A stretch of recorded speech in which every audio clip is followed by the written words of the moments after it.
The story, The Lustful Daughter-in-law, Harming Others is Harming Oneself. In an ancient village of India, a beautiful young woman with a heart full of uncontrollable desires devised an evil plan to seize property. Under the guise of filial piety, she lured her husband into a cruel scheme to harm his mother. But in the quagmire of greed and deceit, all she received was a bitter end. This story is a powerful warning for those controlled by greed and filial impiety, reminding us of the value of love and respect for parents. Let's listen and learn from this moving tale. The story, The Lustful Daughter-in-law, Harming Others is Harming Oneself. Long ago, in an ancient Brahmin village where ancient trees rustled in the wind and the scent of lotus flowers wafted through the air, there lived a young woman as beautiful as a newly bloomed flower. With hair as dark and smooth as a flowing stream, eyes sparkling like stars, and a smile as alluring as the full moon, she was the embodiment of beauty and grace.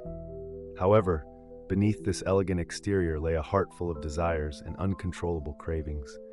Although she had a loving husband and a warm family, in her soul there was always a smoldering fire.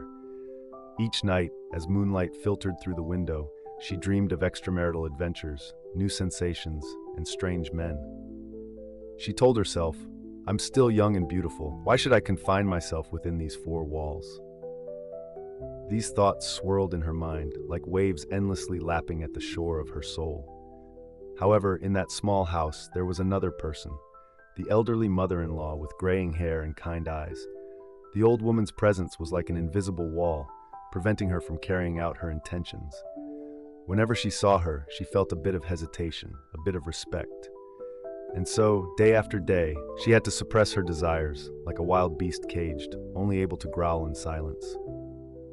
One night, as the cold moonlight crept through the window, the young woman lay restless in bed, her eyes gleaming like stars as she stared at the ceiling. In her mind, a dark idea began to form, like a black cloud covering a clear sky. She whispered to herself, so softly that only the night wind could hear, "I will wear the mask of filial piety, but inside, I will be a venomous snake waiting to strike." The next day, at the first light of dawn, she woke up early and swiftly prepared the most delicious dishes for her mother-in-law. The aroma of the food filled the small house like a sweet invitation. She carried the tray of food into her mother-in-law's room, her smile as radiant as the morning sun, but in the depths of her eyes lurked a coldness like ice. The husband witnessed this scene, his heart filled with joy and pride. He thought to himself, his inner voice full of emotion, "Oh, how fortunate! My mother, though gray-haired and wrinkled, is blessed with such a filial daughter-in-law. She takes care of my mother attentively, concerned about every meal and sleep. What boundless happiness!" The young woman, noticing her husband's eyes full of trust and happiness, felt even more pleased with herself. She smiled softly, a smile both sweet and mysterious, then gently said to her husband, her voice as soft as silk, "My dear, I have been taking care of mother wholeheartedly, but I feel this is still not enough. This is just a common thing in life. I want to do more, to make our filial piety truly complete and meaningful." Her husband, with eyes bright with joy and gratitude, looked at the scene before him with overwhelming happiness. He thought to himself, his inner voice full of emotion, "Oh, how fortunate! My mother, though gray-haired and wrinkled, is blessed with such a filial daughter-in-law. She takes care of my mother attentively, concerned about every meal and sleep. What boundless happiness!" The young woman, her eyes sparkling like stars in the night, noticed her husband's eyes full of trust and happiness. In her heart, a feeling of satisfaction welled up, like a smoldering fire. She smiled softly, a smile both sweet and mysterious, like the full moon peeking through thin clouds. Then, with a voice as soft as silk, she gently said to her husband, "My dear," she spoke, her voice like a brook babbling in the quiet night, "I have been taking care of mother wholeheartedly, but I feel this is still not enough. This is just a common thing in life, like flowers blooming with the seasons, like birds returning to their nests at dusk. I want to do more, to make our filial piety truly complete and meaningful, like the full moon on the 15th night, like the sea embracing the shore." She paused for a moment, her eyes sparkling as she looked at her husband meaningfully, then continued, So do you think we should find a way to help Mother not only be happy in this life, but also to transcend, to be reborn in heaven? There, she will enjoy divine happiness, like lotus flowers blooming in a clear pond, like light radiating across the night sky. Only then can we say that we have fulfilled our filial duty. For, my love, the material things in this world are but fleeting, like morning dew on the grass tips, like bubbles on the surface of a lake. The husband, hearing his wife's passionate words, felt a mix of astonishment and concern. He remained silent for a moment, his eyes gazing into the distance as if weighing each word he was about to say. Finally, in a deep and slow voice, he replied, "My dear," he began, his breath slightly trembling, "your words are indeed full of emotion and filial piety, but we must be cautious with such thoughts." He paused, swallowed hard, then continued, "In our Brahmin teachings, there is an ancient ritual, a ritual that many believe can help the soul quickly ascend to heaven." His voice became softer, as if afraid of his own words. It involves using a pit filled with wood and burning a person alive in it. He looked straight into his wife's eyes, his gaze full of pain. "But I could never do such a thing. Not to our mother. The thought, it's too heartbreaking, too cruel." He took his wife's hand, his voice becoming earnest. "Let's continue to care for Mother with our love and devotion. That is truly the way for her to be happy and at peace." The young woman, upon hearing her husband's response, had eyes that sparkled as if a secret fire was burning within. She knew that her plan had succeeded halfway, and now, just a little more, she would achieve her ultimate goal. With a voice as sweet as honey, she added, "Yes, indeed, my beloved," she exclaimed, her voice full of feigned enthusiasm. "If our noble faith already has such a liberation and transcendence method, shouldn't we implement it immediately? Imagine, Mother will ascend to heaven, where golden lotuses bloom, where celestial music plays endlessly. There, she will enjoy heavenly blessings, free from all the pain and suffering of the mortal world. And we, my dear, we will repay the debt of our upbringing, like the most filial children in this world." As soon as those sweet but poisonous words ended, the naive husband was completely convinced. He had no idea that behind that gentle exterior and those affectionate words was a dark heart, an evil intention to harm his own mother. With blind faith in his beautiful wife, he decided to immediately carry out this horrifying plan. Without delay, the husband immediately went out to the fields. Under the blazing sun of the summer noon, sweating profusely, he began to dig a pit. The pit was dug very large, so deep that, when standing at the bottom, he could not see the ground above. The sound of the shovel digging into the earth echoed steadily, blending with his panting breaths, creating a gloomy melody, as if heralding something terrible about to happen. When the pit was finished, he began to transport wood. Load after load of wood was dumped into the pit, piling up like a small mountain.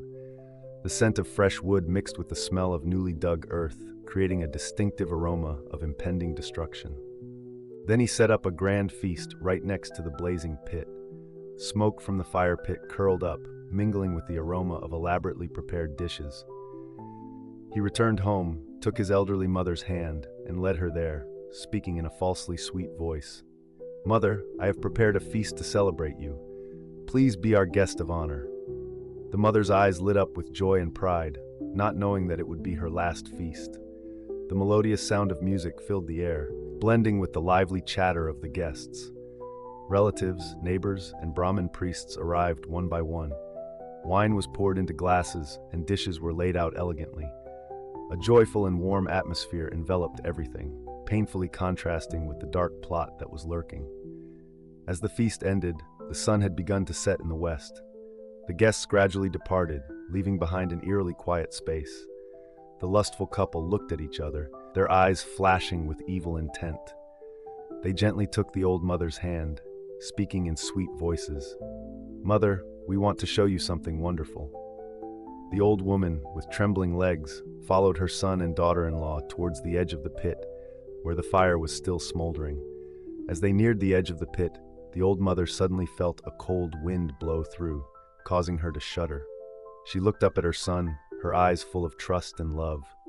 But in the next moment, she only caught a glimpse of a cold, emotionless look on the face of her beloved son.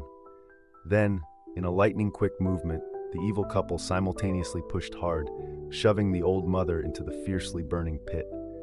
The wife and husband, with contrasting thoughts, held hands as they returned home. In the wife's mind, the image of her mother-in-law's body turning to ashes appeared, accompanied by an evil smile of satisfaction. As for the husband, with eyes red from smoke and tears, he imagined his mother gently ascending to heaven, welcomed by celestial beings amidst melodious music. However, fate had arranged a different outcome. In that fiercely burning pit, as if by miracle, there was a small space untouched by the flames.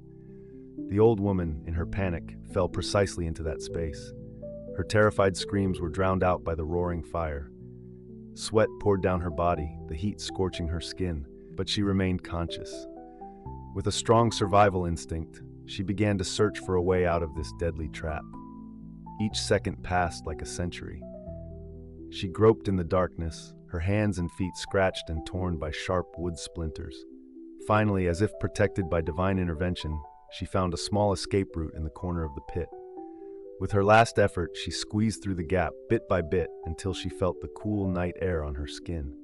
When she escaped the deadly pit, the sky was engulfed in pitch-black darkness. All around was silent, with only the sound of wind rustling through the tree canopies and distant insect chirps. The old woman, with her trembling body and heart still pounding from fear, tried to fumble her way along the familiar path back home. Each step caused her pain, the wounds from the fire and wood still burning. But the way home was too far, and the thick darkness enveloped everything, making it impossible for her to distinguish directions. In desperation and exhaustion, she decided to find a safe place to take shelter. Her eyes settled on a large ancient tree, with dense branches that seemed capable of protecting her. With extraordinary effort, she struggled to climb up, step by step, until she found a stable seat among the leaves. Just as she was about to breathe a sigh of relief, suddenly footsteps and hushed conversations echoed from beneath the tree. Her heart pounded as she realized it was a group of thieves gathering, probably to divide their stolen goods. In that moment, a daring idea flashed in her mind. With all her remaining strength, she took a deep breath and let out a loud scream, the sound reverberating through the still night air like the cry of a fierce demon. The effect was startling. The thieves, already superstitious and cowardly, were instantly terrified. They screamed in horror, dropping everything they were holding and fleeing in panic, disappearing into the thick darkness, leaving behind their stolen goods scattered everywhere under the tree. As dawn broke, the first rays of sunlight piercing through the canopy, the old woman slowly climbed down from the tree with trembling legs.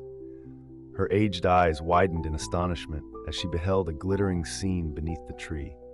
Countless jewels and silver coins lay scattered on the ground, sparkling in the morning light like a treasure trove from a fairy tale. The old woman slowly knelt down, her aged hands trembling as they touched the precious items.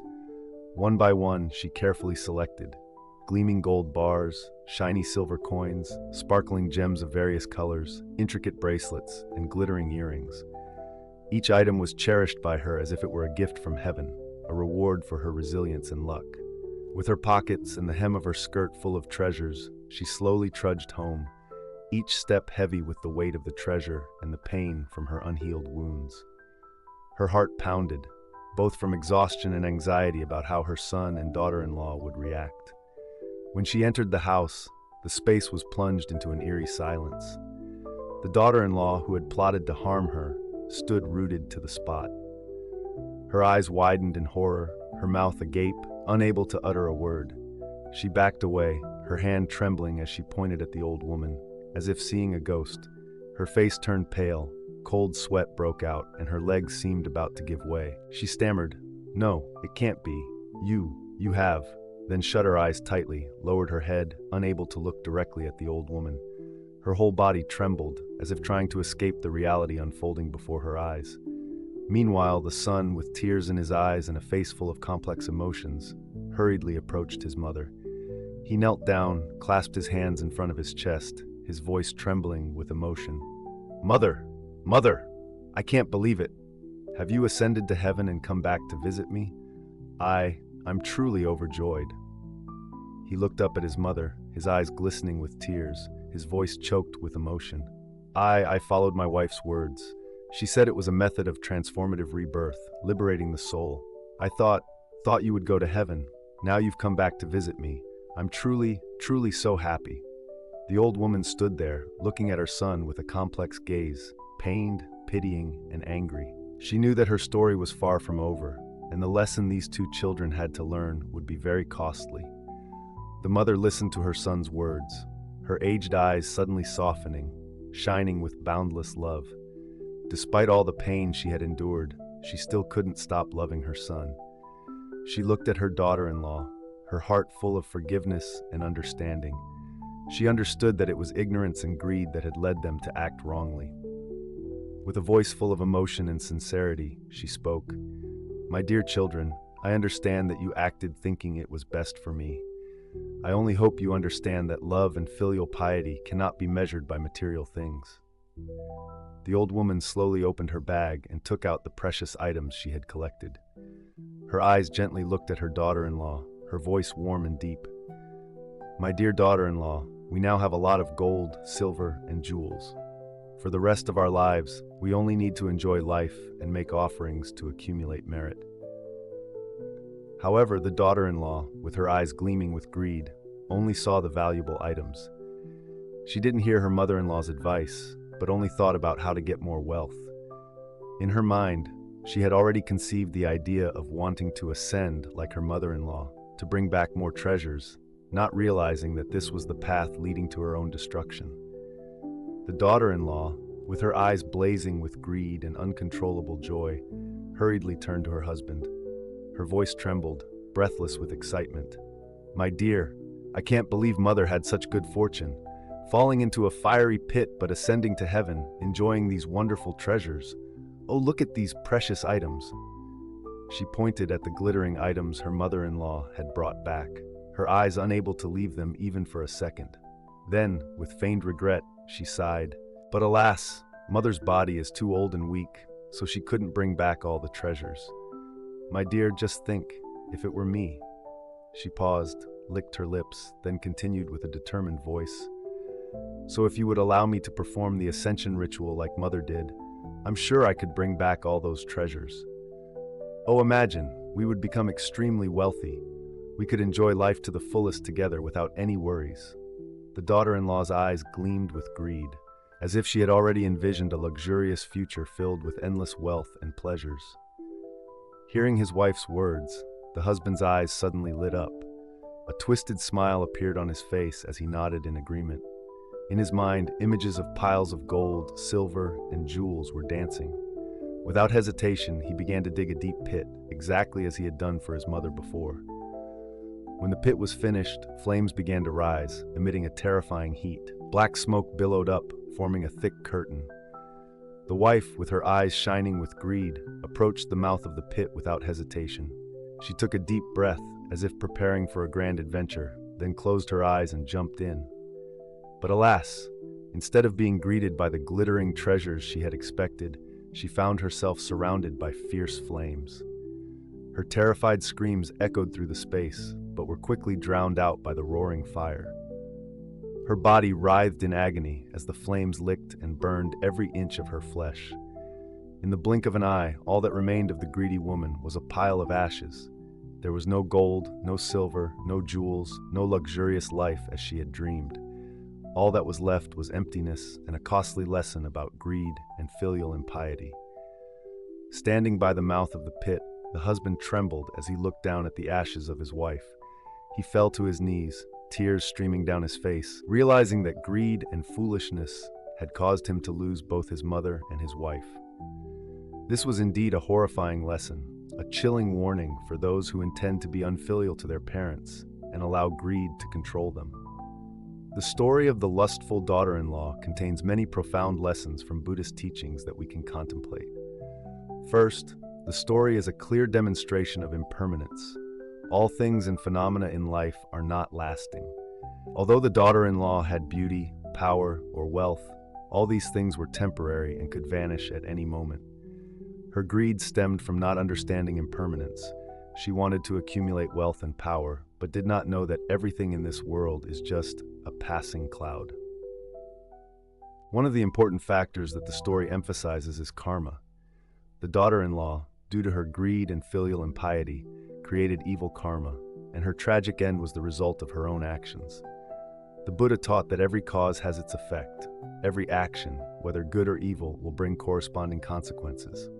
Karma is never wrong, and this story is a reminder that we need to live carefully, not allowing greed and desires to control us. Moreover, the story speaks about suffering, an inevitable part of life, which according to the Buddha is the result of greed, anger, and delusion. The daughter-in-law, due to her greed and ignorance, delusion, sowed suffering for herself and those around her. The desire to seize wealth, anger towards her mother-in-law, and delusional thoughts pushed her onto the path of destruction. The suffering did not only come to her, but also spread to her family and society. At the same time, the act of forgiveness by the old mother is a testament to compassion, the unconditional love that the Buddha always reminded us of. Despite being harmed, she still chose the path of forgiveness instead of revenge. This is a valuable lesson about compassion and selflessness in Buddhism.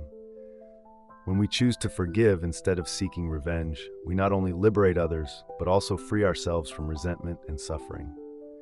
Finally, the story reminds us of non-self, the truth that all things have no permanent self. The daughter-in-law thought that herself and her possessions belonged to her, but did not understand that everything is temporary, without a fixed nature. When we cling to ego attachment, we become immersed in greed, anger, and delusion. Advice: the story of the lustful daughter-in-law reminds us to live mindfully, not letting greed and anger control us, but instead to practice the Buddha's teachings to find peace and liberation. The Buddha taught that only compassion and wisdom can lead us out of the sea of suffering of samsara and karma. Always remember that our actions today will create results for the future. If you find this story valuable, please hit the subscribe button to not miss the next Buddhist teachings. You can also share your thoughts in the comments section below and discuss the lessons learned from the story. Do you agree that greed is the root of suffering? Please leave a comment. May you be peaceful in the Dharma. Namo Sakyamuni Buddha.